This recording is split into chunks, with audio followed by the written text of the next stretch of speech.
Hello viewers of Kritika's Vision. Welcome to another quick video about history and civics and about contemporary world, which is part of your class 10 syllabus ICSE board. So today the chapter is the First World War. Yes, the chapter 11 of Dayal book of ICSE History Civics book. Okay, so this is the first chapter of the section, the contemporary world, which is also counted in the history section when asked in the question paper in long questions. Okay, now before starting this particular section of history, I would like to tell you that this section is most commonly answered and most successfully answered by the board students. So when during exam for 50 marks subjective questions, when any one of those questions of 10 marks are from contemporary world, do try to answer it, as it is one of the most scoring questions, also easy to answer. And this you will explore as you will go ahead with the chapter. Okay, chapters of this particular section. Now let's start with chapter 1, that is the First World War. So we all know that the world till now has witnessed two world wars, the First World War and the Second World War. Now the First World War, let's talk about it, was fought between 1914 to 1918. Now before understanding further as what is there in the chapter, we need to know about the term the World War. Now war, this term we all are very well acquainted with.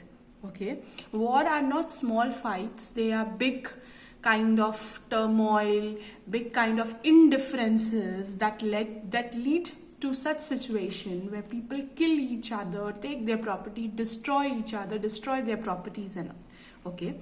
Now, one thing before we dive into this chapter is war is not good for any country of the world. Any country, somebody wins or loses a war, every country has to witness a lot of repercussions, negative repercussions, and those repercussions will lead to their failure only. So war is never a win-win situation for anyone. Okay.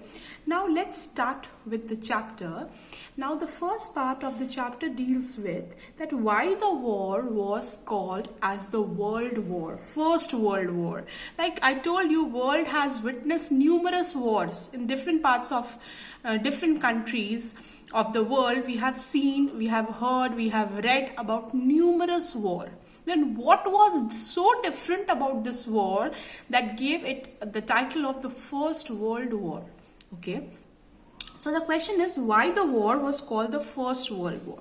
So first thing first, there are three reasons given in your book and they are sufficient enough to describe and justify that this particular war fought between 1914 to 1918 can be and should be regarded as the World War. Number one, the war was fought on all fronts. All fronts means land, air, sea and under the sea. So it wasn't restricted to any one kind of like a war being fought on land or under the sea or on the sea. No, it was in all spheres of domain where war was fought. Okay. So it was first of its kind and all methods of destruction such as tanks, submarines, gunfire, bombardments, everything known to mankind till then destructive thing was used. Okay. Second is the war though began in Europe was very soon. But very soon it spread to continents of Asia and Africa as well. Now when we are talking about World War, definitely the entire world will be engrossed, the entire world will be involved in it. Okay. Now we know that this war started in Europe, but how other continents of the world, especially Asia and Africa, also became part of this war, willingly, not willingly, directly, indirectly, because we were colonies. We means if I'm from India and talking about Indians, then we were colony of Britishers. So Britishers being involved in this war indirectly made Indians also without their consent getting involved in this war. Okay. So, though it started in one continent of the world, it quickly spread to other continents of the world as well. So, we can say three big continents were part of this war. Okay, and the third reason is the war caused the heaviest ever loss of human life known to mankind until then. So till then, I told you, many war, many fights, many revolt the countries, the world has witnessed, but the amount of loss of human lives that happened during, as a repercussion of this world war, was something which was not measurable, beyond measure. Okay, so because of this, because of the repercussions, negative consequences, we can say that it was definitely a big war of its kind, and it was the First World War. Okay, now let's discuss about the causes, the main causes of the war, World War I. So in your book, 6 causes are written. Okay, so we'll discuss one by one all the causes. Number 1, intense nationalism. Now we know intense means when you are deeply involved. Okay, your involvement is very deep, very intense. We call like that thing as intense. And what is nationalism? Nationalism is the feeling of oneness, patriotism that you feel for your country. You want to keep your country before your life, before you. Okay, so that is nationalism. Now, deeply being involved, deeply being committed to your nation is one of the very good things that we can say. Okay, but intense nationalism becomes a negative kind of feeling when you start telling people or start believing that your country is best, and if possible, you will do all the things, you will keep none of the stone unturned to make your country the best. Now this is wrong. Okay, so what happened? One of the important cause of war was intense nationalism or competitive patriotism. Germany under Kaiser Wilhelm II as her new emperor. Okay, he kept on proclaiming this, he kept on saying this, that Germany was going to be the leader of the world. Okay, and he wanted to establish a vast German empire and gain important position in the world, okay, in the international sphere. Now, Germany had this feeling because of Kaiser Wilhelm II as the new emperor. He believed in it, and he tried to enforce this kind of feeling on the people of Germany at that time. Now let's talk about a little bit about Germans and Germany's history. Okay, so France and Germans, French and Germans, were old rivals. So after defeating France in the Franco-Prussian War, which was fought between them, Germany took the province of Alsace and Lorraine, some parts of Lorraine. Now these two were parts of France. When taken from France, these two were under French control. When taken from them, they became very angry, and they always dreamt that they will one day take these places back and take a revenge from Germany. Even such kind of revenge feeling was there when the Italians wanted to get back Trento and the port of Trieste, which were inhabited by Italians but were still the part of Austria and Hungary. Okay. Now, there were also unsatisfied national spirit among the Balkan states like Serbia, Bulgaria, Poland, all these places, they wanted to unite together, and they were under the Austria-Hungary, and they wanted to unite together. So basically, there were many states, many countries who were having this feeling of revenge, feeling to get back their lost territory, feeling to get back to their people. Okay, which further made them believe that they can do anything in a negative sense also for their country. Okay, so this is wrong. Now, second thing is an armament race. Arms, you all know, arms are weapons. So basically, Germany, Kaiser Wilhelm II, who wished that his country will be the most powerful, the most glorious, the most important in the international sphere, he started preparing for coming wars, and he started making new weapons, more and more weapons, build his powerful navy, all these things.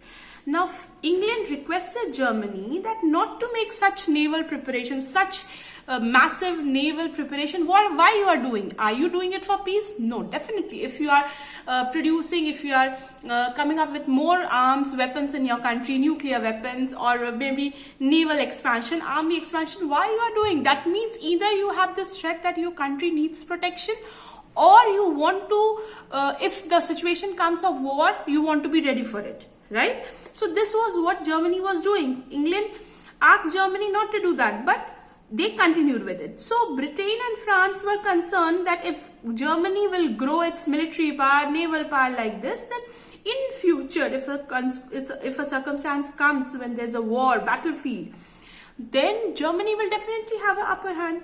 Okay, so what they did, that for every battleship built by Germany, 2 such ships were built by England as well. So such a race for armaments would end only in war. Now basically, if you are going to a market and picking up ingredients, so if you are picking up ingredients like all types of vegetables, green vegetables suppose, so that means that is hinting to the process that when you will go home, you will cook something which is green vegetable, green veggies, right? You are taking from market sweets, that means you will go home and you cook something which is sweet.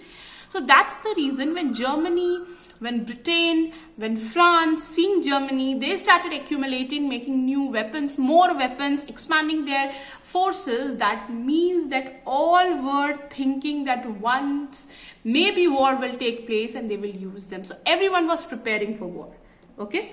Now next is the division of Europe, okay, into 2 armed camps. Now, as I told you, that the feeling of intense nationalism, that is negative kind of nationalism, or building your capacity of armaments are sure short hints that you are preparing yourself for war. There was another thing that was leading to the pathway which would have ultimately led to war, and that was 2 armed camps of Europe. Okay, so Europe was divided into 2 armed camps. What were they? Triple Alliance and Triple Entente. Okay, now Triple Alliance comprised of Germany, Austria-Hungary and Italy later on joined. Now what is this? Alliance means you are together, you are coming in a form of a treaty where you are promising each other to help each other in the case when they are attacked by a foreign enemy or somebody else, some crisis moment take place. So Austria-Hungary and Germany, they signed a treaty in 1879 and later Italy joined it. So it was known as Triple, 3 countries involved in it. So Triple Alliance. Now seeing this in 1907, what happened? Even Britain, France and Russia, they came together and they made Triple Entente. Now Entente is a French word which means alliance. Okay, so this will also make you remember that at least in Triple Entente, 1 country will be France. So it will be Britain, France and Russia. Okay. So these 2 armed camps, the enmity went to that extent that Europe got divided into 2 armed camps. Now again, this is hinting that one day these 2 different ideologies, people in different camps, they will fight against one another. Okay, now coming back to the 4th reason, imperialism. Now what is imperialism? Okay, so we cannot deny, if we are talking about that particular time, 19th century, we cannot deny there were some countries who were developed earlier, some countries who were still developing and some countries who were still fighting for the independence or longing for the independence. Okay, so due to industrial revolution that had taken place in England, already the process of development had started in England. Okay, now what happened? Even England, France, in all these countries, already the process of development had started. Now they had big machines installed in their country. But those big machines needed raw materials in bulk, in large quantities. Now from where they will get? Their own country doesn't suit that kind of condition where they can grow so much of raw materials, okay, because of the soil, climate, all those things. So how they'll get it? So they understood that something which is not there with them, they can get it by getting hold of those countries. Now, nobody willingly will give you all its like property or everything, whichever thing that country is having free of cost or at a lesser cost, because everyone will think about their profit. Okay, so how these newly industrialized nations, so-called, how they will get raw materials? So they got this thing that they can go and control the lesser developed countries or underdeveloped countries. Okay, so like India, we have India, okay, like that. So there were many countries in Africa and Asia which came under the domination of such European nations, and this process was known as imperialism. That is when a strong, economically, politically strong nations go and control countries which are economically not politically weak. Okay, and economically they are very rich in their resources.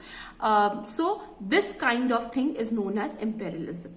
So imperialism, that is the race of, now these, when foreign countries, these European countries started taking in control the underdeveloped countries or the developing countries, this process is known as imperialism, and the countries were known as colonies. So the colonies provided raw materials for the industries and markets for their finished goods. So like India was taken as a dumping ground for Britishers. They used to take raw materials, whatever they want, be it indigo, be it cotton, spices, whatever they want in large quantity from our country, and they used to dump their finished product in our country. Okay. So this is what they did. So such kind of race started as who will acquire more colony. Acquiring more colony means you will have more power. Okay, more economic power, more political power. Last is no effective international organization for the preservation of peace. Obviously, when such kind of scenario was getting created in the world, nobody was getting bothered that how peace will come. There should be a peace organization, right? So, though there was first conference held at Hague Conference in 1899, and then the second conference also took place, which asked various countries to come together so that they can sit and decide that they will not increase their armies, they will not increase their weapons for coming next 5 years or so. And they will aim at peace. Basically, not increasing your armies, not increasing your weapons means you are also thinking somewhere about peace. But it didn't materialize, and hence there was no effective international organization for the preservation of peace, we can say. No organization was there. So ultimately, all these things could have landed up in war only. Okay. Now next is, which is most important one, is the Sarajevo crisis. Now why I call it the most important one? Because the Sarajevo crisis is taken as the immediate cause of this particular war. The war started with this cause, and so this cause can be written in board exam if asked. This cause can be written as with the other causes, and if separately asked, then you will write a separate detailed account of this particular Sarajevo crisis. Now what was Sarajevo crisis? Okay, so let's first talk about why it happened. Okay, now we are talking about a place called Bosnia. Now, Bosnia was annexed by Austria in 1908. Now, people in Bosnia who were staying in Bosnia under Austrian government were basically Serbians. Okay, so they belong to Serbia. They have their ancestry in Serbia. So they wanted a union with other Slavic state, and they fought against the Austro-Hungarian government. So obviously, they were part of Serbia, so they wanted to get back to the country. So for this, they always used to fight with the Austrian government. Okay. Now, this fight used to go on. The complaining thing was there always, that they wanted to merge with their own country. They wanted Austrian government to leave them. Okay.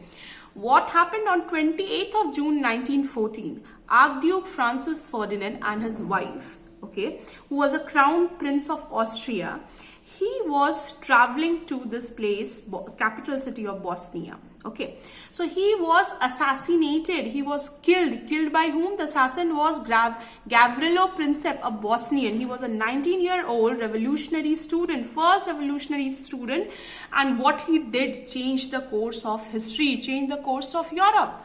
Okay, so the assassination was planned in Serbia by a secret society of patriotic terrorists who were known as Black Hands.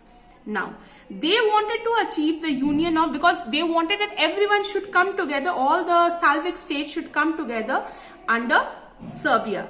Now, Serbia was blamed, okay, for Archduke's assassination. Obviously, because that Bosnia, everyone staying in Bosnia, most of them had an ancestry in Serbia. So it was said that it is Serbia who had pushed these Bosnians to, this Bosnian student to assassin the crown prince. Okay, so Serbia was blamed for Archduke assassination, and Austria presumed that the assassination, that the Princip and his fellow conspirators have received their guns, all their ammunitions, arms from Serbian officials. So because of this, Austria sent a stiff ultimatum. Ultimatum is like a kind of condition that you follow it, otherwise you have to face some negative consequences. So Austria sent a stiff ultimatum to Serbia for arresting the criminals and handing them over to Austrian government. Okay, now she sought a ban on all the anti-Austrian publication and anti-Austrian meetings. They were also required to take steps to suppress all revolutionary movement against the Austrian government. Okay. So the Serbian government, however, after listening to all the ultimatum, all the demands of the ultimatum, said that okay, we'll accept few but we will not accept others. Why? Because it is going against the sovereignty of our country. Now this made Austria angry and they declared war on Serbia on 28th of July 1914. Now this led to the start of World War I. So this is the Sarajevo crisis because it happened in Sarajevo. So it is a capital city of Bosnia. So it is known as Sarajevo crisis. The crisis situation that took place in Sarajevo led to the start of World War I.